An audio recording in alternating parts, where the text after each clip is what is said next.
Hello survivors and welcome to another Walking Dead Road to Survival video, and in this video we're going to be taking a first look at S-Class Beta, who is also going to be the first ever tough beta coming into Road to Survival. He will also be the first S-Class Beta, of course. Visually you can see on the right hand side he looks pretty amazing. Betas and other Whisperer characters have always looked great, but this one in particular looks really nice. A lot of it will come down to the fact that he's holding a grenade launcher. It does look obviously pretty sick, and as we know how the Whisperers work, they get the skin of dead walkers and they tie it to themselves to make them look like they are walkers themselves. But for whatever reason, they have also tied skin to the weapon in his hands, which just in this case is that grenade launcher. Kind of strange maybe, but that's the way it's going to be. The usual avatar on the left hand side in terms of how we know Beta to look from the other Beta characters that are in the game.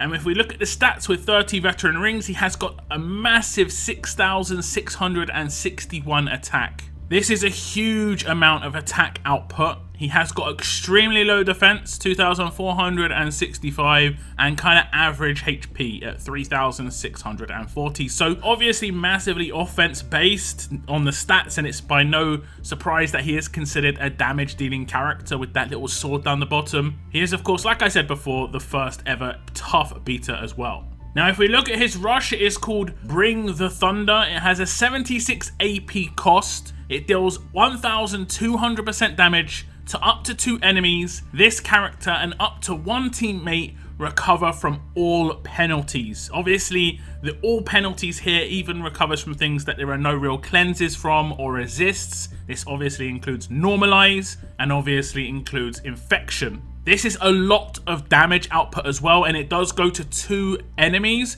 The first enemy, the one that you select, is the only guarantee. The second character that this will hit will be completely RNG.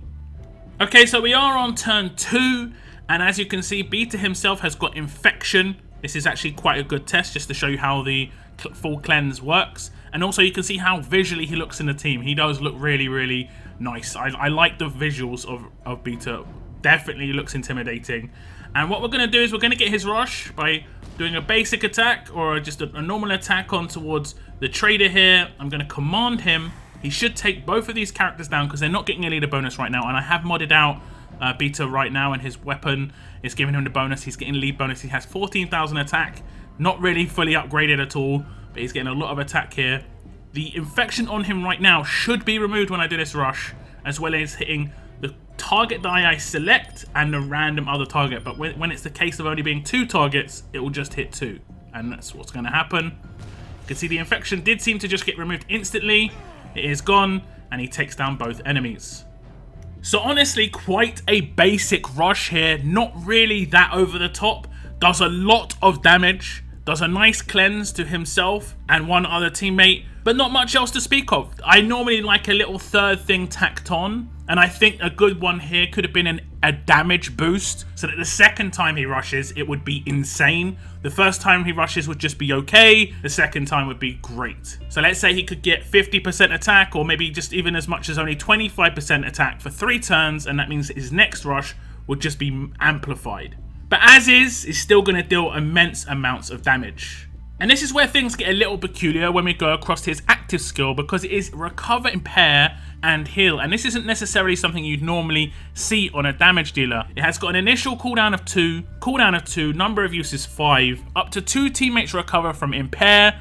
This character regains 25% of their max HP for 3 turns. So obviously the first part is okay. It's kind of interesting. It's a cleanse, which is definitely a support role thing. I would have liked something to self. I'm not sure what it could be here. It could have been an attack boost, AP to self, something kind of I don't know, Beta looking after Beta rather than Beta looking after his teammates. And that's kind of how damage dealers normally are. The second part is definitely Beta looking after Beta, and this seems to be playing into the same thing that his rush is playing into, where it's combating traders. His rush is doing a lot of damage against alert characters, which obviously Trader is. It also cleanses potential infections on himself and one other teammate. This heal will also remove infections as long as he hasn't got 100% heal reduction. That will last for 3 turns as well, so if he does get infected during that buff, it will just be instantly cleansed the next turn as long as it is 25% or lower infection. Now he is mainly going to be an attack team character, so you can 100% decide when you are going to use this. I would say the only time to really use this is if you are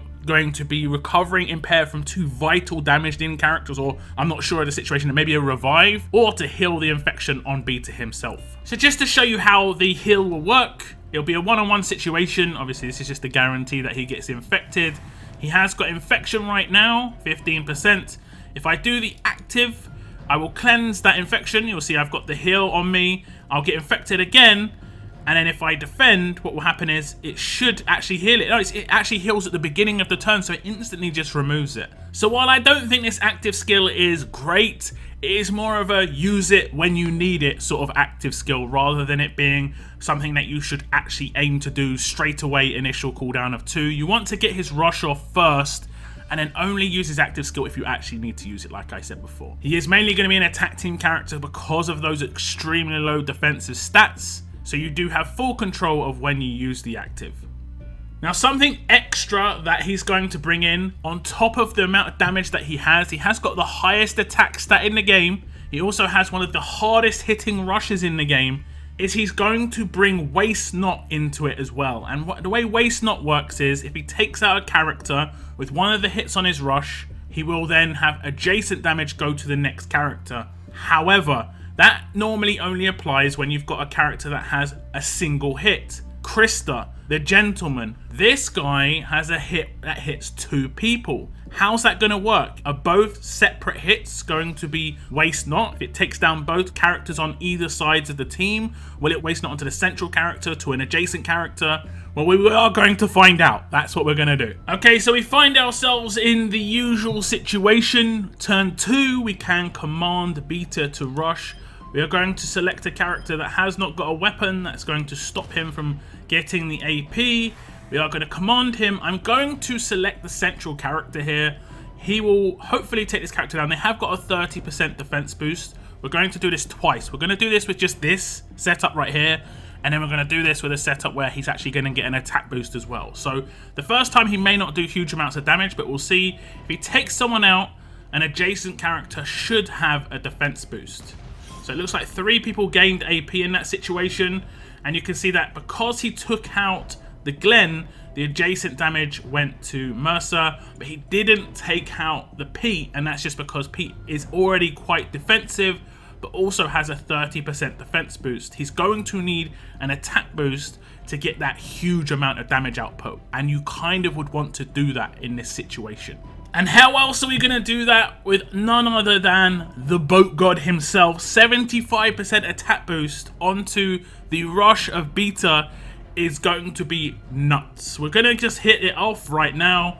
We'll attack the same characters. You can still see the 30% defense boost in the same situation. And we're going to see the kind of damage output this rush has now. As you can see, he has got the 75% attack boost.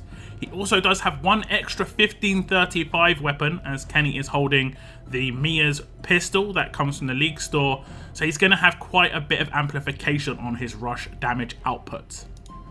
Rush comes in, and it will take down 3 characters. I'm going to test this out again a couple of times just to see if both hits on the rush can do Waste Not damage, because sometimes you can pass Waste Not damage to a character that you effectively are already taking out. I actually realized one of the best ways to test this would actually be against walkers, just to see how many characters that it would pass to.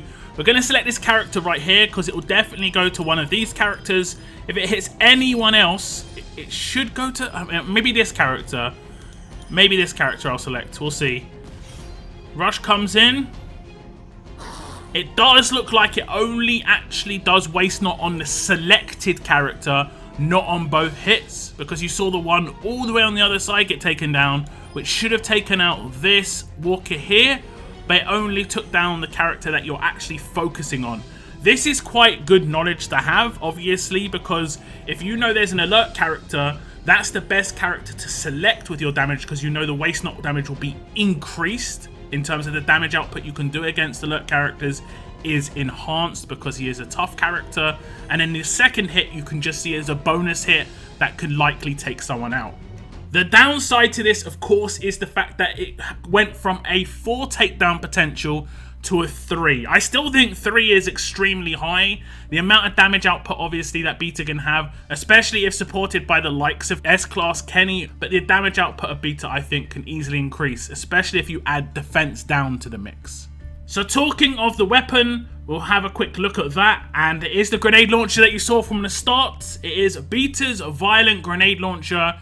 It has a 30% attack boost as a base stat, which of course is very important. A medium bonus to AP when attacking is nice, but you'd obviously want to increase this. Now the third slot is obviously a unique special. When attacking, a better chance to recover from daze and to daze an enemy for 2 turns. So that's actually not that bad. Again, it plays into the sort of I'm going to be the guy who counters Trader, because he can attack Trader first turn, potentially get infected.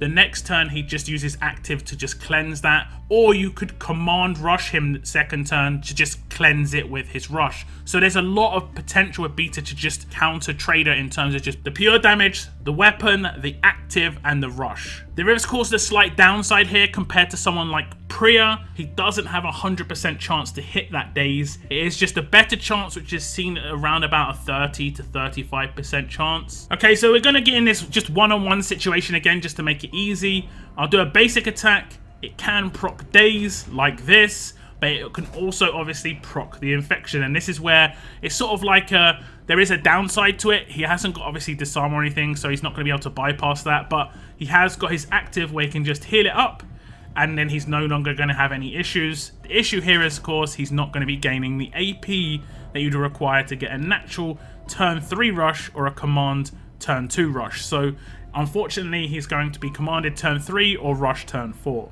But we did have the Trader not do his active for 2 turns in a row, which is extremely powerful, obviously.